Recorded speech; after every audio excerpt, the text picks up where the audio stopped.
Congressman, thanks for joining us. Let me get right to your district in northern Florida around Jacksonville. How's your district recovering in the aftermath of the storm?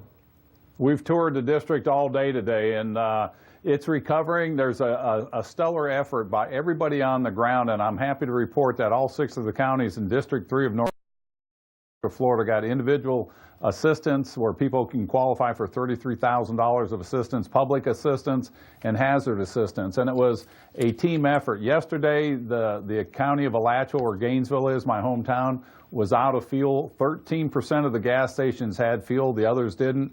Our team went to work, working with FEMA, working with the government, and what happened is they got these tankers in yesterday, so the fuel shortage has been alleviated. We've got 21,000 MREs coming in later on today and 10,000 gallons of water.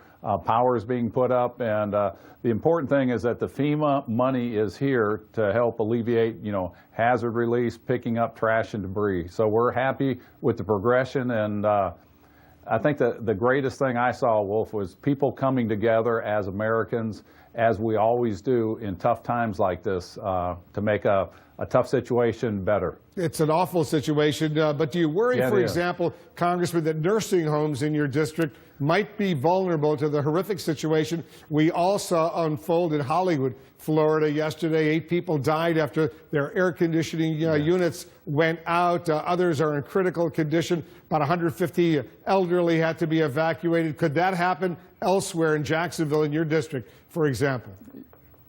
Well, I don't represent Jacksonville, but I'm right there at the southern border of that. That can happen anywhere. And that's the things that we all have to work to prevent. And by bringing everybody together, everybody on the same page, we can prevent that. What happened in Hollywood was a very tragic situation, and we hope that's not repeated in our hearts, and prayers go out to those people and those families.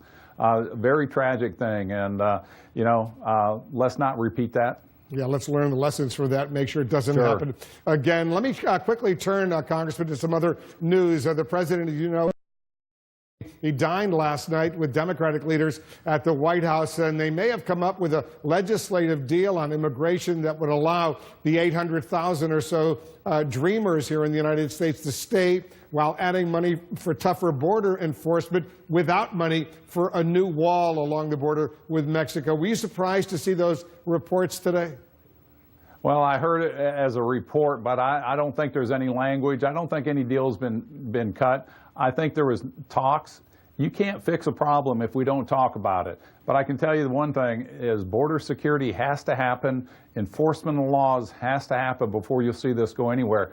But to talk about it and bring it out onto the table, I think is a winner for all of America. It's how we put the pieces together to make sure this happens.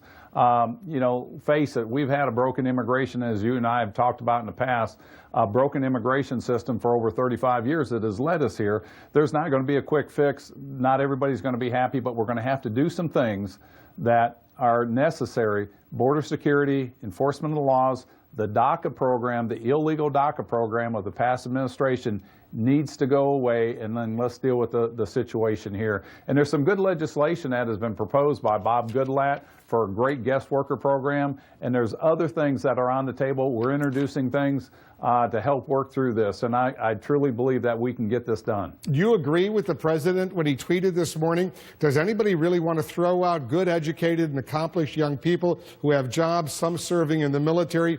Really? He's strongly defending allowing those 800,000 dreamers or so to stay in the United States. Are you with the president on that?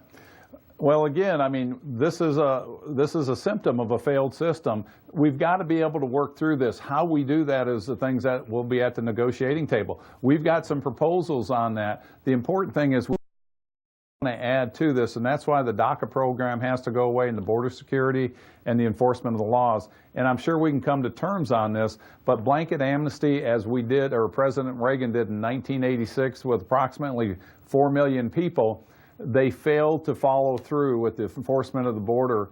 But let me, Congressman Yoho, let me press you on this, because he then tweeted, they, referring to these 800,000 dreamers, they've been in our country for many years through no fault of their own, brought in by parents at young age, plus big border security. So he wants border security, but he also clearly wants these 800,000 young adults now to stay in the United States. Are you with the president on this? Well, it depends on which tweet you look at, because his later tweet said no amnesty, not permanent residency. So, you know, again, I think his message is not clear. I think his message on wanting to fix the situation, I'm happy to engage in that, and I look forward to bringing that to a solution so that when we leave this Congress, we can say we finally fixed immigration for America. One quick question before I let you go. Would you kick out these 800,000? You know, that's a tough, no, I don't want to kick anybody out. I want everybody to have the liberties and freedoms that we enjoy in this country every day, but we can't reward people that have broken the law. And I know these young people came over. I have sat with them in my office. I have seen them. They've been valedictorians in their schools. They're in a tough situation. Our goal is to find a way that is suitable, that we can keep the people that we can here. And I'm willing to be open to find a solution to this, but there's some caveats that we have that must be agreed to, and you'll hear about those in the future. All right, Congressman Ted Yoho of Florida, thanks very much. Good luck to all the folks in Florida. Sir. I know you're trying your best to help them recover from Irma. Thanks so much.